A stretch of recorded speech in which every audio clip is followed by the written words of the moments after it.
houses across Britain don't fit our needs We're going to feel like sardines in a can. or our dreams. This is what's known as miserable.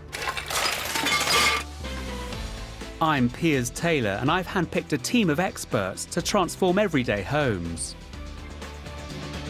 If you feel that, it doesn't feel like you think it would. From bold changes Your room, as it is, will disappear.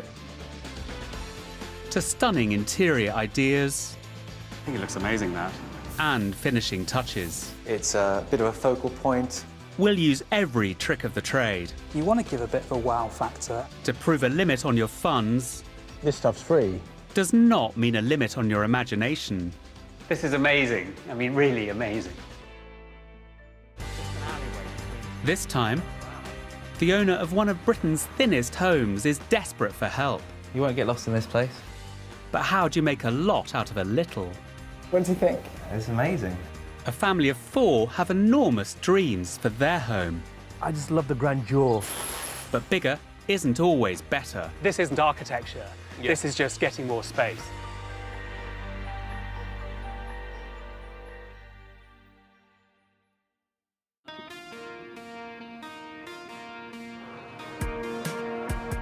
With house prices in London now averaging over £500,000, 28-year-old Adam thought he had very little chance of buying a home in the capital.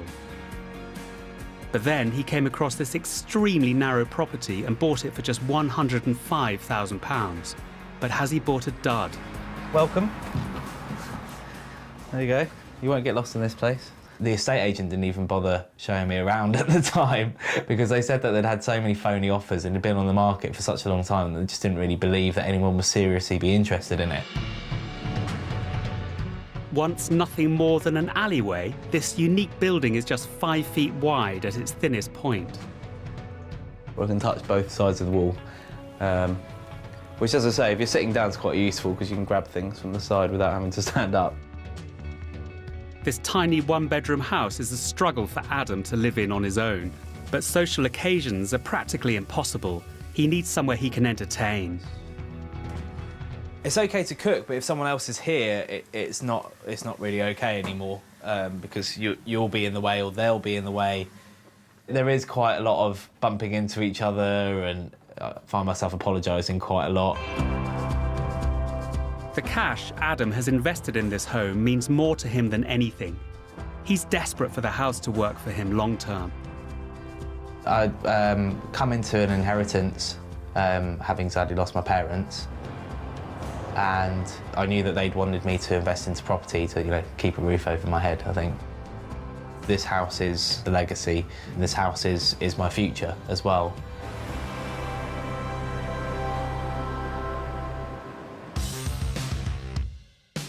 Helping me transform these homes is my hand-picked team of architects. My own project comes later, but taking on the challenge of Adam's ultra-slim home is Katie Marks. Hello. Hi. Nice to meet you. Yeah, go on in. Wow, it's straight in, isn't it? Yeah, absolutely. The stairs are quite prominent, aren't they? It's almost half the width of the house, actually. Yeah, and also that you have to step to the side into what's your living space to go. I know, and that's a small sofa. Dark carpets and heavy wooden stairs all make the house feel even smaller than it is, Have a look through. while poor lighting makes the ground floor feel like a tunnel. Yeah, it gets narrower and narrower and darker as you go to the end of the house, doesn't it? I mean, you literally stretch your arms across. Yeah. You can see this light at the end of the tunnel down there. Adam wants to build out into his tiny backyard to make a new dining space. Wow. I know, it's a bit of a scrapyard at the moment. Compared to the rest of the house, you get a lot of light in here. From the day I moved in, I always thought, this is a place that's going to become something else. Katie has reimagined some of the country's best buildings. She was part of the team that won the prestigious Sterling Prize for the new Everyman Theatre in Liverpool. She's also transformed parts of the Royal Court Theatre in London. The bedroom's pretty titchy, isn't it? But what can anyone do with a tiny house like this? I can't even walk around the furniture. Adam has taken out a £50,000 mortgage to alter his home. After overhauling just the electrics and plumbing, he won't be left with much. Getting extra space by going up would be incredibly valuable because the house is so small. Improving this tiny house is a huge challenge. Katie must find ways to help Adam with every element from where walls go, right down to fixtures, fittings and storage. She wants to start by tackling the key architectural moves. The first thing, make the yard into an extra space. You could make quite a dramatic space in there that had walls on all sides, but just a really big roof light. OK. I can just picture it now with the amount of light that's it's going to be incredible. But the thing that I'm going to suggest, which you might think is a bit crazy, is to suggest that we don't have a floor here. What we're left with then is a really big, airy, double-height space for a living room. Wow. You know, you can do a lot in here. You can have really high lighting and big pictures on the wall. And then what I've done here is to build a dormer just on the back so that it's like a bed mezzanine. Katie's plan would be a radical transformation to this tiny home. Turning the yard into a glass-covered extension would give Adam a dining space where he can entertain. Moving the living area to the first floor and removing the ceiling above would create an extraordinary double-height space with an open bed platform built in. And key to Katie's design is stripping out the old staircase. Building spiral stairs in the middle of the property would connect it all together. I'm slightly concerned about the size of the bedroom because we have lost some floor space. Really make sure that you keep it as open as possible. Because it's so long and narrow, that getting rid of as many walls and doors as possible is going to make the space feel bigger, even if it's the same size. It's a bold plan that could give Adam exactly what he wants, but will he be brave enough to go for it? When Katie was talking about cutting away flooring, I thought, you know, that's got to be the opposite of what, you know, we should be looking for to create more space. But looking at it actually down on the paper about how it would all look and how it would feel, that was just like a total light bulb moment.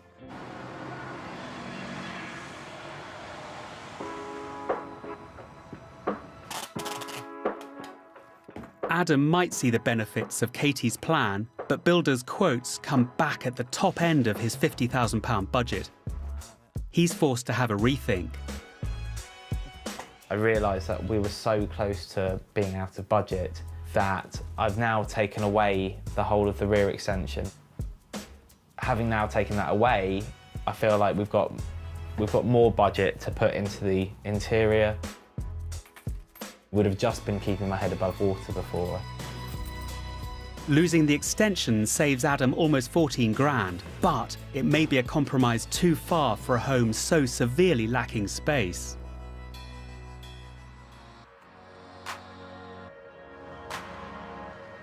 Adam is wrestling with some tough decisions to try and make his small space go a long way. Over in Walthamstow, Hardeep and Rupinder and their 2 children have plenty of space in their suburban semi, but it's all in the wrong place.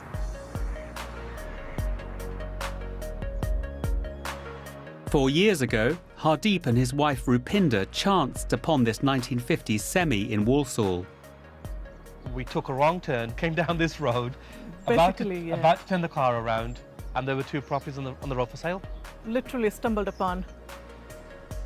Having saved hard to buy the house, they didn't have the money to renovate.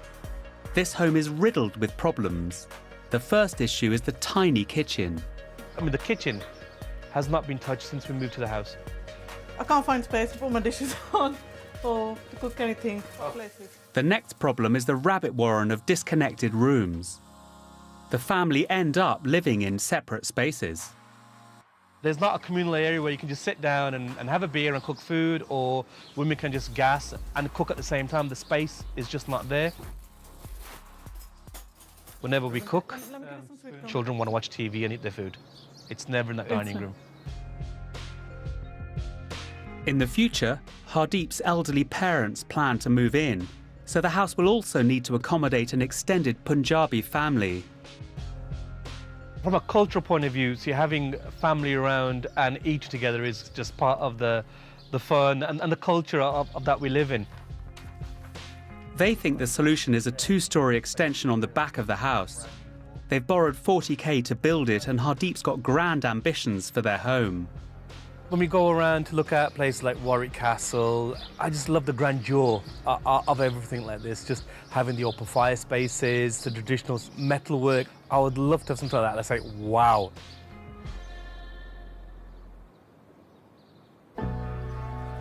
Overall, 1950s homes tend to be generously sized compared to modern builds. But rather than boxy rooms, nowadays we want open-plan, flexible ones. Hardeep and Rupinder want spaces for their in-laws to come and stay or come and live with them. They want a bigger kitchen, they want a bigger living room. And I'm wondering already whether they just want too much. Looking forward to seeing your house. That's what we, you know. So already I can see the model that's laid out here, which is 2 rooms, front and back, and little kitchen there. Correct. It's interesting that if we were building this house now, this space would be the most important space. You know, this is probably where most of the issues are for you as a family, having a kitchen that's tiny and separate from the rest of the house. Yes. And also separate from the garden, that it seems to have been planned without any sense of having any qualities of space or any quality in terms of light and view and all those sorts of things. Yes. It gets very frustrating because my dishwasher's not in the kitchen. Where's your dishwasher? My dishwasher's outside in the lean-to. Like homes across the country, it has a lean-to built on the side. Rupinder's using it as an overspill kitchen. It's like an oven out here. It is, it's too hot. But this isn't a dishwasher, this is a fridge freezer, a dryer and a washing machine in a passageway. Currently, it's just dead space. But you have to wonder why anyone would have ever built this. Not quite sure if it's a conservatory, a greenhouse. Wow. It's even worse than I thought when we were in there. Yeah. And I thought it was bad. Now I think it's a disaster. It's a relief, actually, to be outside, isn't it? But what's interesting about coming out is that this feels so big. I mean, it feels so spacious and feels so wide, whereas the house is set up to be these very long, thin areas. It strikes me that, actually, this is a really good space. And if nothing else, all of these spaces should just, you know, open out onto this. Hardeep and Rupinder should ditch their ambitious two-storey extension. Instead, they should improve their key living spaces and focus them on the garden. They need better space, not just more of it. £40,000 is a lot of money, but I'm worried that if they spend it badly, this will be a disaster. In my mind, if I was to build up a picture of how you could live here, I would quite like to extend all the way across. Build one simple thing so that your kitchen goes from a space that's that size to really that size. Then somewhere in this zone is a table, and that being the centerpiece of the room where you live as a family. Interesting. Okay. All framed by this incredible view you've got of the garden and you're not using. I feel having a table there in that much space feels a bit of an eyesore. How's that an eyesore? What I mean is if you're sitting on the chairs or you're lounging in this area here, you've got this, what I'd say, an obstacle there in the middle whilst you're sitting and watching TV. But at a stroke, you stand to make an amazing space. Actually, the bones of it is beautiful and uplifting and amazing and flexible. And I would love to have all glass looking into the garden. So that wants to be fully glazed, if possible. I like that. I've got one more idea that would create a room for Hardeep's parents in the future. A simple conversion to their garage. That could be a beautiful little standalone project, and it means that your parents can have their own access, their own entrance, their own autonomy that's separate from you. But I think that can be converted for 7, 8, 9 grand sometime in the future. But the chunk of 40 grand you spend sorting out the bones of the building so it works for you, and you get a much better house. My simple plan is a world away from their ambitious two-storey extension. I'm a bit speechless, to be honest. What we thought this is going to work for us. And now what we've got is just something that's been totally spun on its head. Yeah, and I really liked his idea about putting glass all over here so that we can just directly look into the garden, which I love, which I miss now because there's walls all around me.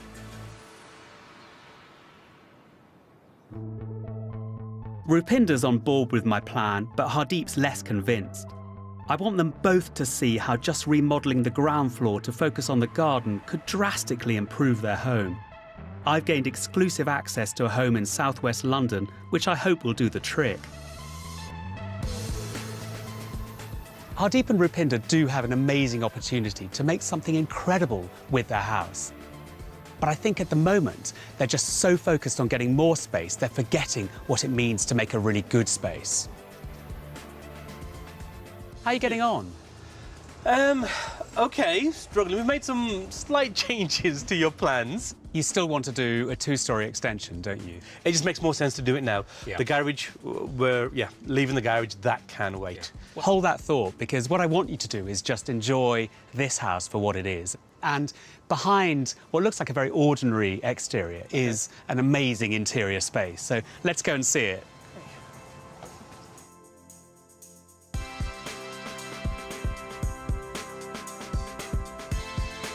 The ground floor of this Victorian terrace house has been radically remodelled by architect Paul Macanieri. He's created an extraordinary three-sided extension orientated around a courtyard. Wow. Absolutely beautiful. Sort of beats the UPVC that we're thinking about.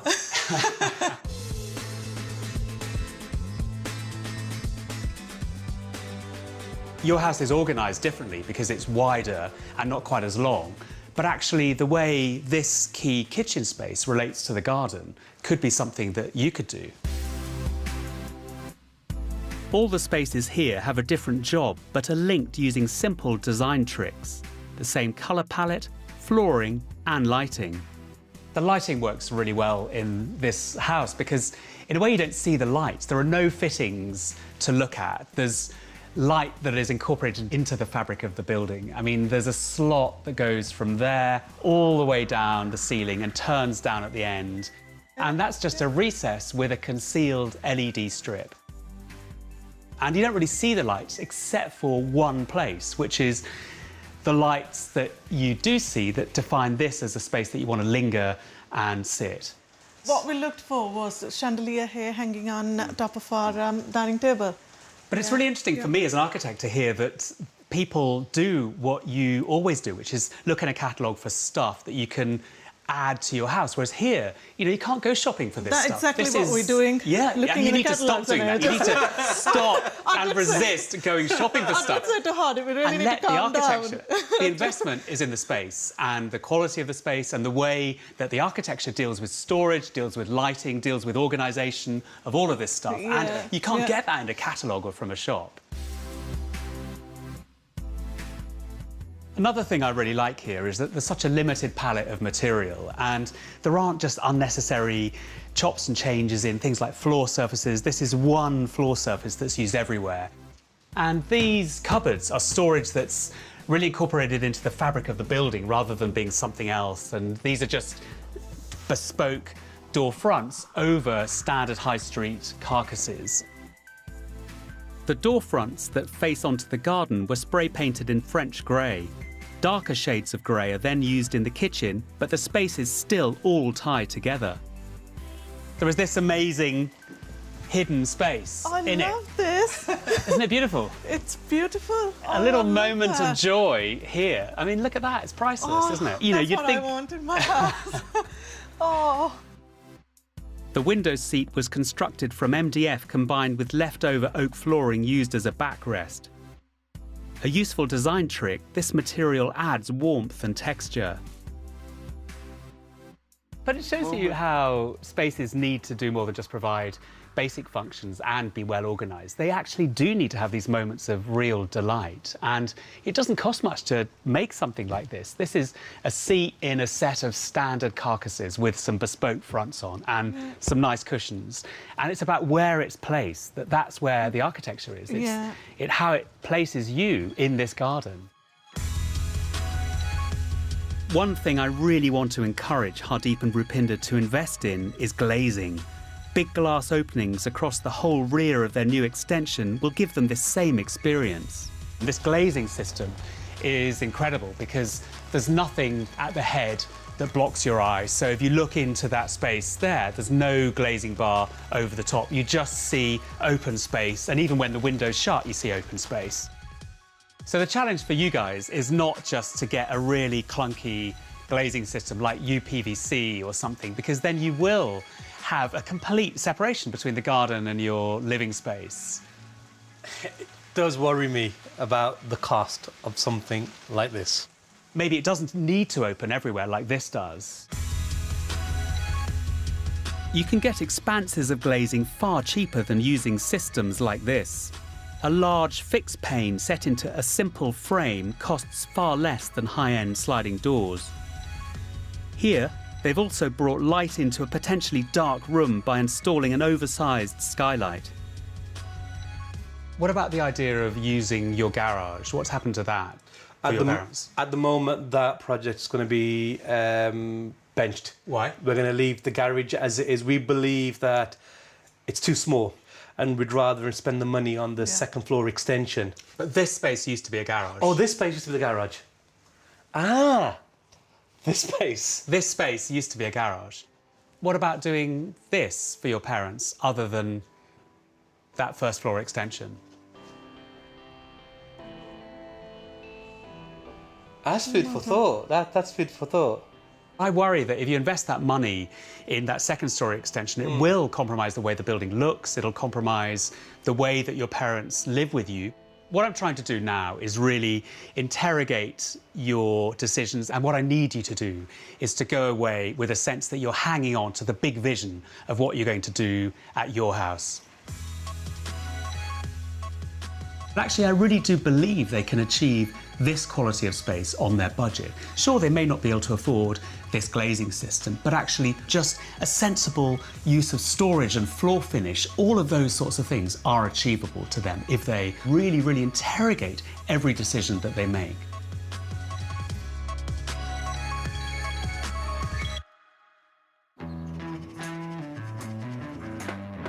Three weeks later, and back in Walsall, the old lean-to is being ripped out. All building work we do to our homes needs to be approved and signed off by building control. So in consultation with the relevant authorities, Hardeep and Rupinder have made some big decisions about their build. Against my advice, they're planning on doing everything: the double height side extension, the ground floor extension, and converting the garage.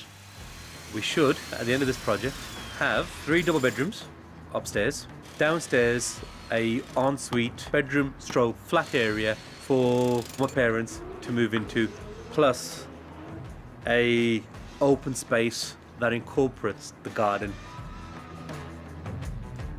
We had the finances ready for downstairs, but now we're looking at borrowing additional money from my bank, which is a worry because I will be the last person on this earth to take a loan out. That just worries me. I will get sleepless nights. I'm worried they're seriously overstretching themselves financially, but also, in trying to do so much, they run the risk of impacting on the quality of the final design.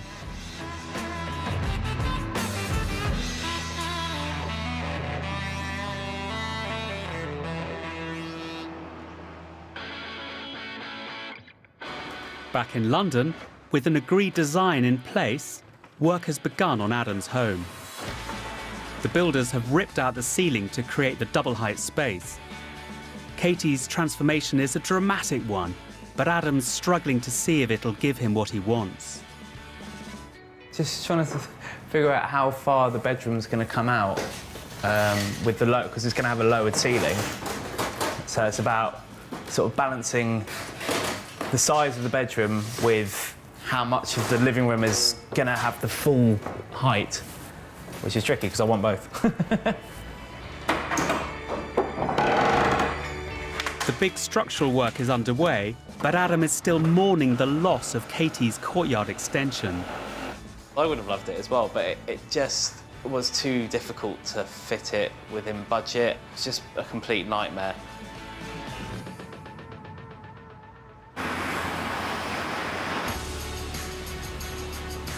We need to analyse the impact of Adam's decision and find a way to help him move forward.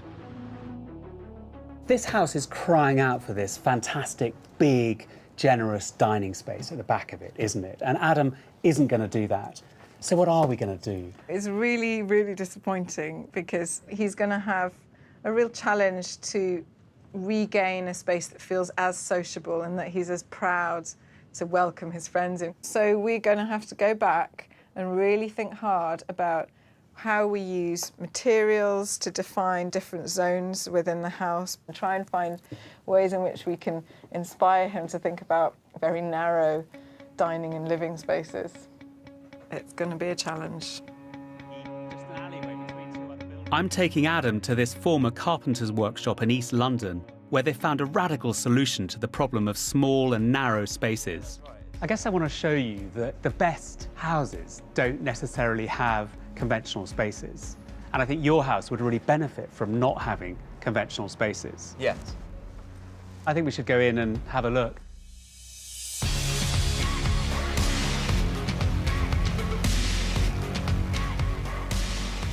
It's amazing. At just 45 square metres, this house is about half the size of an average new build. Studio Mama have managed to fit in 2 bedroom pods, 2 living areas, a kitchen and a bathroom. Oh, wow. Oh, I love this. They've got the double height as well, just like my place. You can see why I brought you here. Yeah, absolutely. I really like the way this house is lit, because up there's a really generous roof light. And if the sun was out, there really would be a shaft of light going through that glass panel into the ground floor. And then up here, there's a standard fluorescent strip which runs along the roof line. That has a really big impact on Huge on the impact. space. These are super cheap. These are £9 each, I think. The bedrooms in this house have been built into the living room, one dramatically hanging from the ceiling. Can't believe they've got 2 beds here. Yeah. This sort of thing won't be possible in every home, but it maximises space in this double-height room. I think it is really playful, isn't it, this whole space? Absolutely. Cladding made from red cedar wood separates the bedroom pods from the living area and adds texture and colour to the space. Certain wall and ceiling finishes may need to be treated to prevent the spread of flame. This wood is wrapped around and made into a wardrobe and a seat. Using a material everywhere like this means that you will end up with minimal wastage. So it's a really good use of material, but also it does make this small space seem big. So yeah, I'm going to take some notes on this one. Adam needs to keep searching for design tricks and space-saving techniques if he is to make the most of his narrow home. I really hope that Adam going away from here is encouraged that he doesn't need to dumb his house down and make it like an ordinary developer house. I think he chose it because it is special, and I think if he stays with that, he'll end up with spaces that may be unconventional, but they'll be delightful.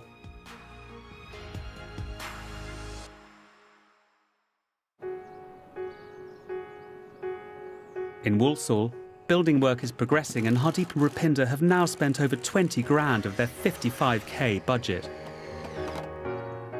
But there's no sign of the fully glazed extension I designed for them. I urgently need to find out what's going on. Place was. Okay. So basically, kitchen, sink here. Hi, Hardeep. Hello, Piers. How are you getting on? Really well. As you can see, it's taken shape.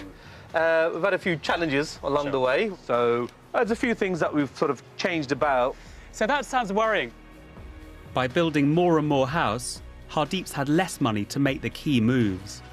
They've gone from a wall of glass to 2 standard patio doors. The design of the extension is seriously compromised. The way this thing was conceived was as a singular thing of beauty on the back of your house that stood apart from it was made out of something completely different and didn't have the language of the building with a set of patio doors in it and a pitched roof on it. It was completely different. Whereas for me, you had the opportunity to make something truly exquisitely beautiful, kind of once in a lifetime beautiful. This isn't architecture. This is just getting more space. I get that. What we've had to do is within our budget to make it stretch. It comes down to pure hard cash. As I feared, the pressure of trying to do too much on their budget means they're ending up with an ordinary extension, rather than a thing of beauty that could have totally transformed the way they live. I need to accept that my vision for their ground floor has gone, but I still want to make what they have built special. My task now is to help you still make these spaces feel amazing. And how do you think I can help you now? So we've now got a kitchen on order, but we now need something magical for our island. We liked on Inspirational Visit the sort of the one continuous flooring all the way through. What do we sort of go for there that still gives us that wow factor? And need some help with on these areas. Great. Well, I think what I need to do is come back when you've built this big space and we can look at it together and walk around the shell and see the spaces again. Fantastic, yeah. Look forward to it. Hardeep and Rupinder must do all they can to press on with the build and ensure there are no further changes of plan.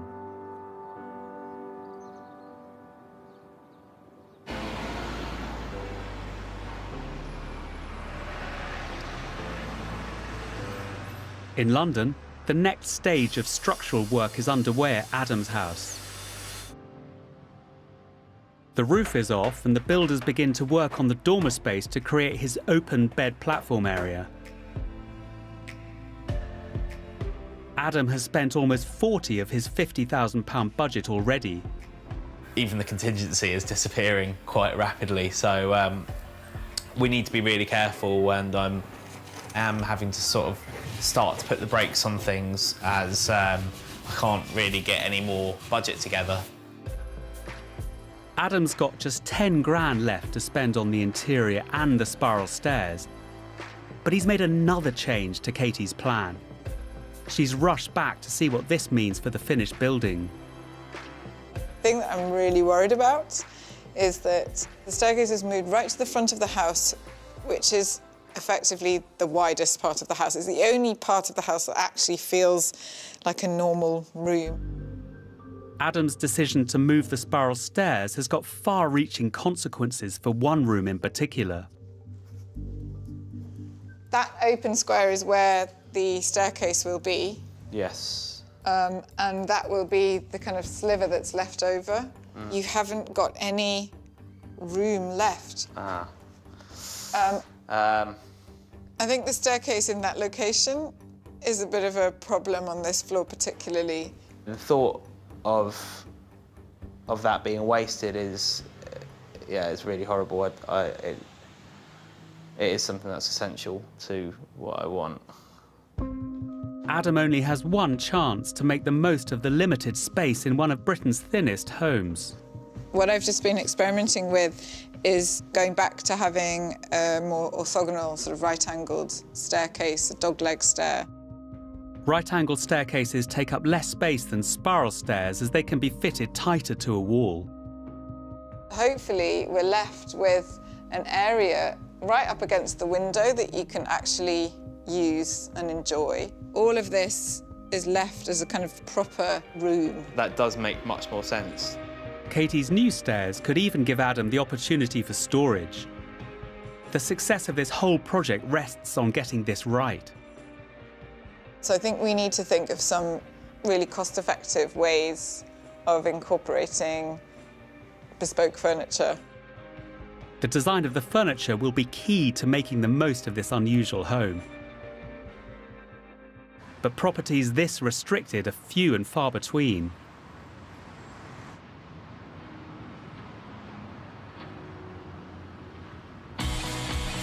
So, Katie's found somewhere as thin and narrow as his home, only this one floats.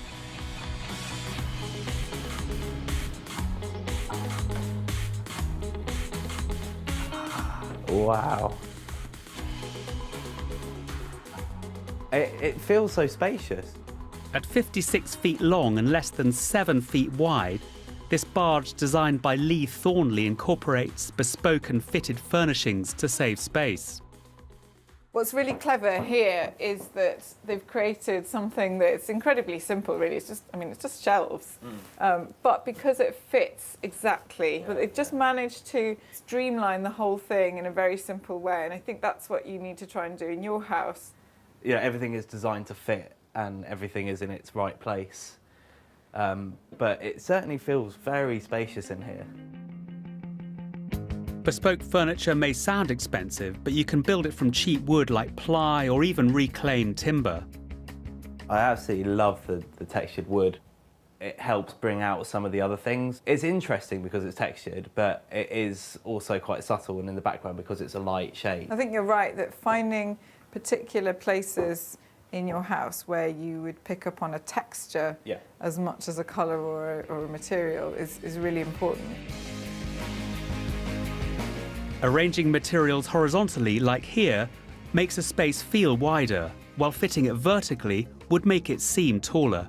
A useful design trick you can use to alter how a room feels. The shapes of things are kind of echoing other parts, like the round plates, the round window, the round lights. And I think there's quite a lot we can do with working with the shapes of the house. Absolutely, like you've got this very kind of truncated triangle. Yes. But you could do all kinds of things with that. The shape of the table, echoing that because you need a long, thin table in a long, thin room. Coordinating shapes adds a connection between a room and the stuff that fills it. Wow. What do you think? Yeah, it's amazing. While floor-to-ceiling tiles in a small area like a bathroom can add drama and character. If this was a larger room and you had these tiles everywhere, it would just be completely dizzying. But in a small toilet, it's just enough to feel like there's a bit of quirkiness in it and that you actually just smile when you open the door because it just looks a bit different and it has a bit of personality to it. Another fairly subtle touch that you might barely notice is this curtain. When you draw it across, it obviously gives some privacy to this bedroom. Compared to sliding doors or partition glass, curtains are a much cheaper and softer way to separate spaces in open-plan homes. Your bedroom is like a mezzanine loft to the space below, so there's no door, but you still might want to create a little bit of privacy, especially if you had a guest staying on the sofa downstairs or whatever. It could also be really interesting to have like a strip of colour, you know, from both sides of the curtain. Actually, it could be quite nice visually. To stop fixtures, fittings and furniture dominating his home, Adam should embrace bespoke elements used on this barge. Coming here today has really refocused Adam's mind to get him now fired up for the next stage of the project, which is fun because I think it's so idiosyncratic and unusual that we can really make something that reflects his personality in a big way, I think, and that could be really special.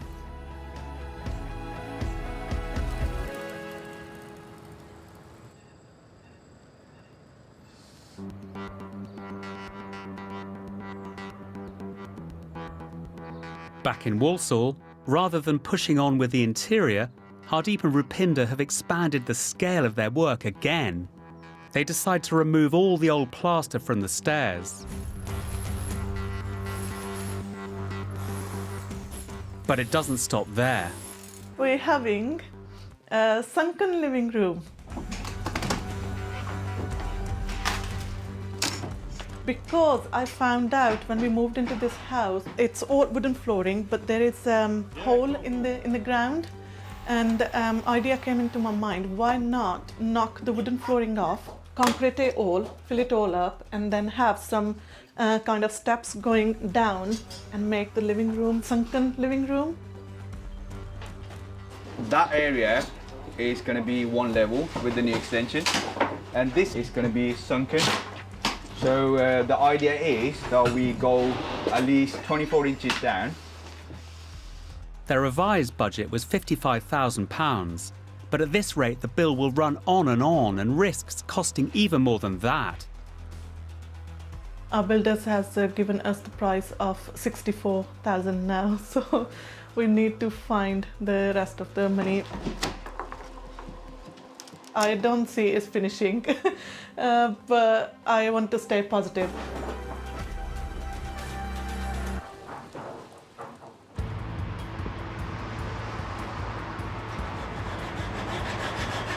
In London, the new interior of Adam's house is starting to come together. The bed platform has been built and the walls have been plastered. His carpenter is now hard at work constructing the new staircase. Inspired by the barge trip, he's building a bespoke seating area on the first floor. And there it is. It's quite interesting seeing it at the moment while it's just got one back, because it looks like a bed going that way. All the new joinery is costing Adam £3,000, but bespoke upholstery could easily run into hundreds more.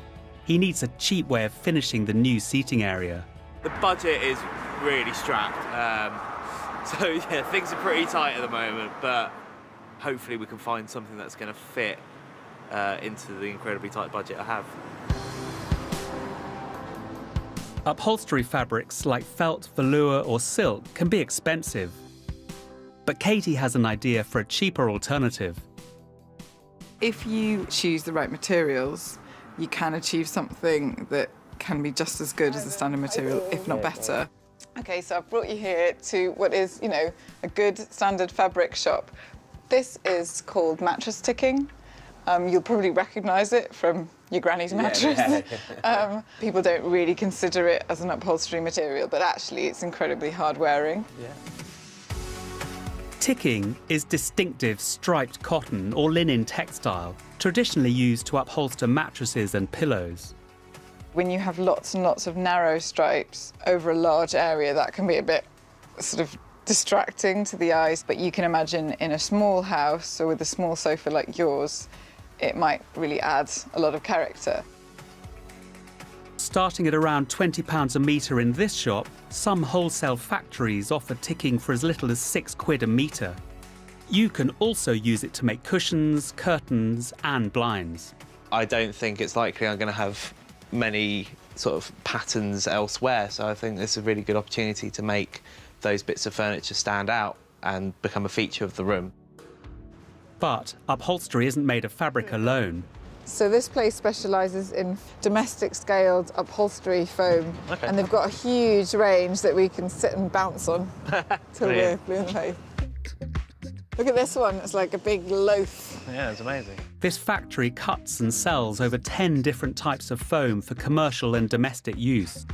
It comes in all sorts of different weights and densities. Memory foam. Oh, that's got to be the best one. Yeah, that's pretty firm. So that's probably a bit too much.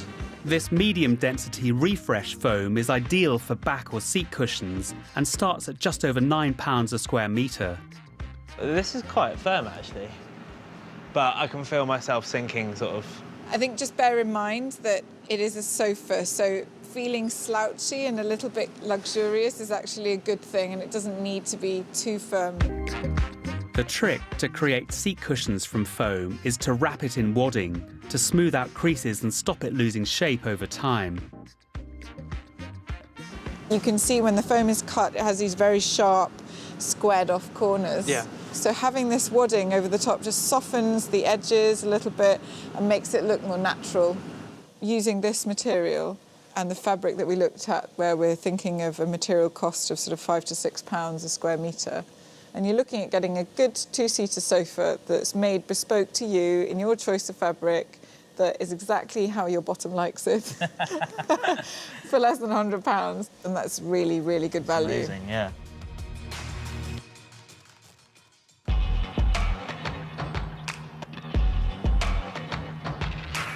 Over 7 months since my first visit, I'm back in Walsall to see what progress there's been. Hardeep and Rupinder's project has been a nightmare for me as an architect, but also just in terms of them spiralling off and doing all sorts of things that I told them categorically not to do. I know they're struggling to finish it, and usually this would be the bit where I come and see a finished house. Hardeep and Rupinder haven't finished, and not only that, I know they haven't done the things I really wanted them to do, and they have done the things that I told them not to do. I want to see what they have managed to achieve, and importantly, try and help them to finish it. Hello, how are you doing? Hi. Not too bad at all. Great to see you. Same here. too. Same here.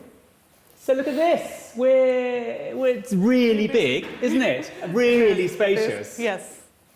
And I think what does work is that you come into the house and you walk straight into this big space and there's a relationship to the garden. Yeah. And that really works, doesn't it? Yeah. They increased the scope of the work more than once, and this has become a huge project. No wonder it's unfinished. I think it's much more complicated in some ways than I had imagined. It's gone up, it's gone back, and it's gone down. And actually, it looks like you've had lots of ideas that you kept adding to this. And I think that's one of the reasons why the project has really gone onwards. It's called creeping enhancement. You keep adding more and more things in. And actually, there's an incredible discipline in just saying, no, I'm just going to do this. So a sunken sitting area, that wasn't in the original scheme, was it? No, it wasn't. It was actually my idea. I mean, the danger about building things like this in is that it makes it slightly less flexible, because actually if you decided to have your table down here and have your sofas there, you can't do that as easily, can you? Importantly, I want to ask you, I mean, are you really happy with the space? Yes, we are. Definitely. Definitely, yeah. I can actually visualize where my kitchen will be and how I'm going to interact with my family with this new open plan idea. They've spent 50k so far, but there's still a long way to go to finish this build. What you've done is have lots of ideas sort of in isolation from other ideas. Yes. You have an idea about this, and you have an idea about this, and you have an idea about this, rather than one big idea. I think now it would be really good to have a strategy to tie your ideas together. So when you walk in, you see a really consistent building, not just lots of things in the same house. I won't get to see this project completed anytime soon, but I do want to give them a vision of how they can finish their house on the few £1,000s they've got left. I've brought them to Harlow in Essex. Newhall B is an award-winning scheme of over 80 homes.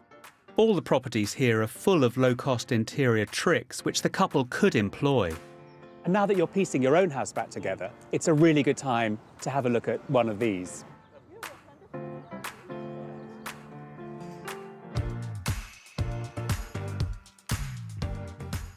This isn't far off what your main living space is like, really, in terms of its layout and size and so on, is it? It's absolutely beautiful and exactly the same layout we are thinking. Way back, I remember really trying to convince you to do one big bit of glazing all the way along the back. But actually, this is more like what you guys have done. I told you it would work. But actually, correct me if I'm wrong, but yours are a little bit smaller. Alison Brooks Architects designed this whole housing scheme. Key features like these oversized windows have been installed economically in all the houses. Usually, big openings are expensive, but here, because this side is fixed, it makes it affordable because you're not paying for things that move more than just a standard door here. And also because it's fixed, there's a very narrow frame. And it's much nicer than having chunky frames, which are really intrusive in your view. And I think the overall effect is that the outside is just part of this room, rather than having a room and a garden with a pair of doors separating it. This is just part of this space, isn't it? So what I do like is that you see the wood here, it blends naturally. With the timber outside. Yeah, with the timber outside, so it's just wood on wood. The kitchen worktop and splashback are both basic melamine, which is a cheap, hard-wearing material. Using it on both surfaces stops it being fussy. And the flooring is made from black porcelain tiles, costing less than £20 per square metre. So this floor is really key here. I mean, this isn't a super expensive floor. This is a fairly generic porcelain tile that's used everywhere in the ground floor. And actually, it's great, isn't it, having this really beautiful, dark floor everywhere? I quite like the idea of having one floor all the way through from your living room onto your hallway. This isn't a super expensive one-off house. This is a generic house. And what's clever about it is that everything is pushed and pulled to make it better than normal. All these materials that they used in this house, it's working very well as well. This seems as though it's affordable within our budget. Little tricks like don't have a door strip, just let it continue and flow through. So little tricks like that we've picked up on, I think we'll employ. Hardeep and Rupinder have had a really tough time with their house, and part of the reason for that is that they've taken on too much. They've been too ambitious. But coming here today and seeing these beautiful, simple, straightforward houses, I think that they will take some of these lessons and finish their house for good.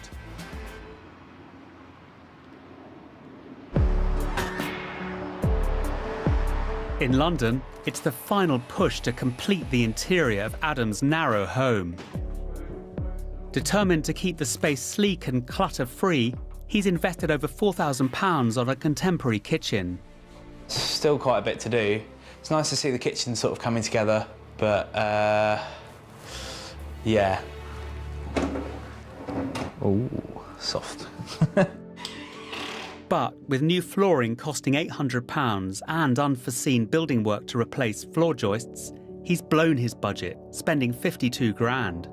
As of last night, I've got quite worried about money, which is not a particularly comfortable feeling.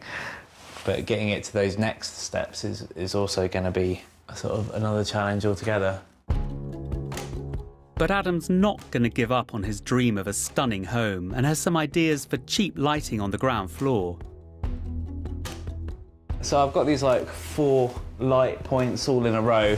I was going to have these, I mean, these are so cheap, they're like 20p, and having spent hardly anything on the fitting, I can spend a little bit more on the bulb. So all in all, that's probably about £3.70 wall light. But with all floors needing decorating and plenty left to do, there's a long way to go before this house is complete.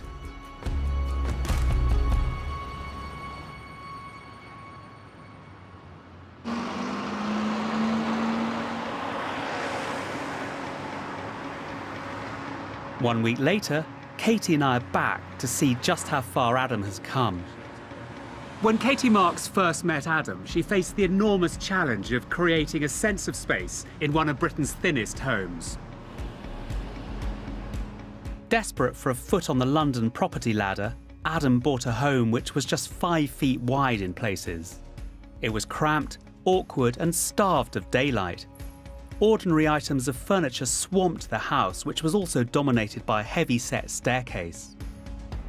So, with Katie's help, has Adam overcome this seemingly impossible challenge and created a bright and practical home? Do come on in. I'd love to. Come on in.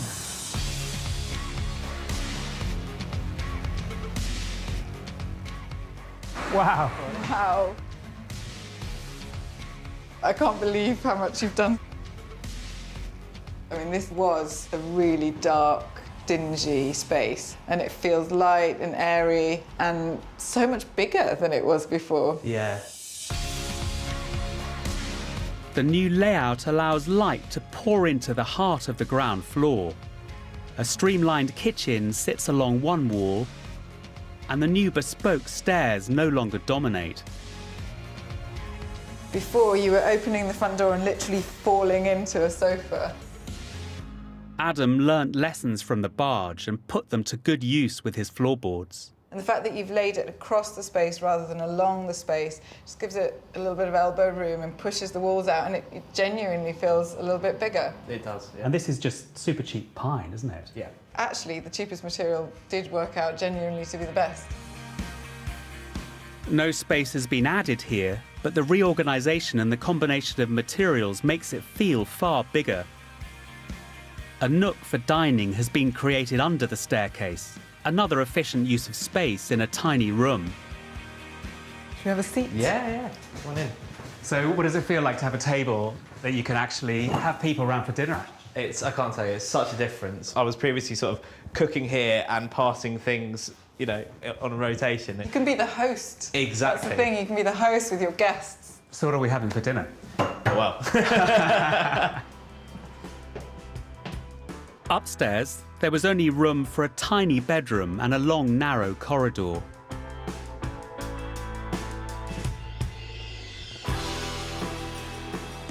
Wow, it's incredible to be able to see to the top of the house. And this light flooding down makes such a big difference. It's great, isn't it? It's also incredibly beautiful. I mean, this is a beautiful space, isn't it?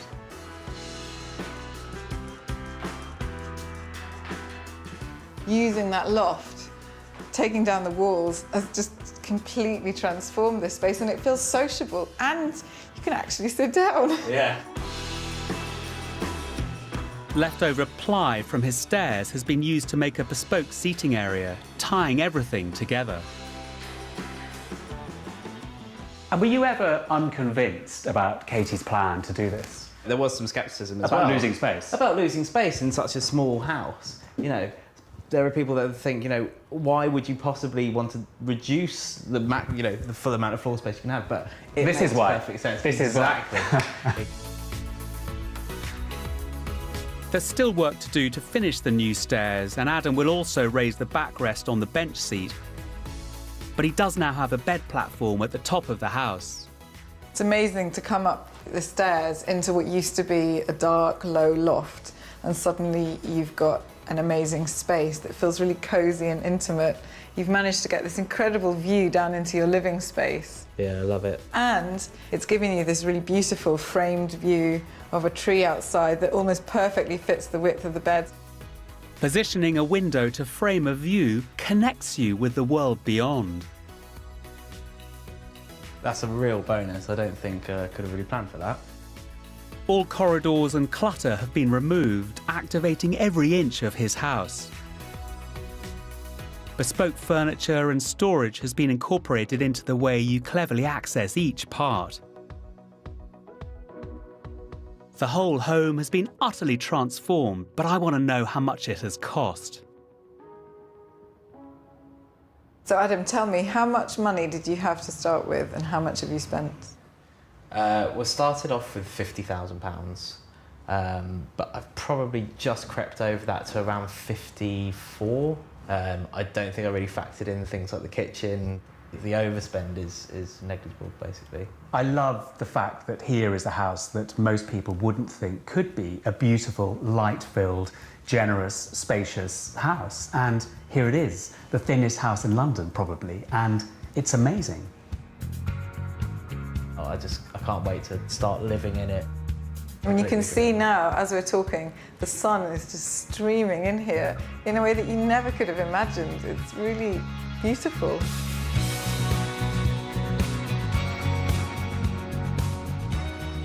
I'm really amazed and proud that it's come off like this, and relieved.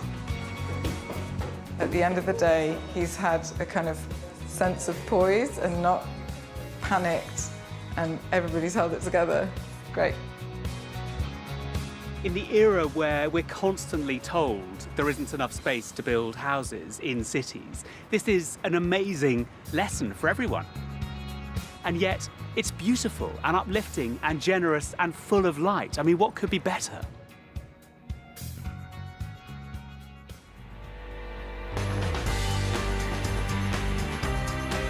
The 100k House Tricks of the Trade is available to buy, download and keep the series through BBC Store and other suppliers. The new series on BBC Two, Unearthing Victorian Roots, reveals incredible true stories through the generations. The secret history of my family starts tomorrow at 8. Next tonight, Marking a Tragedy, Dunblane, Our Story.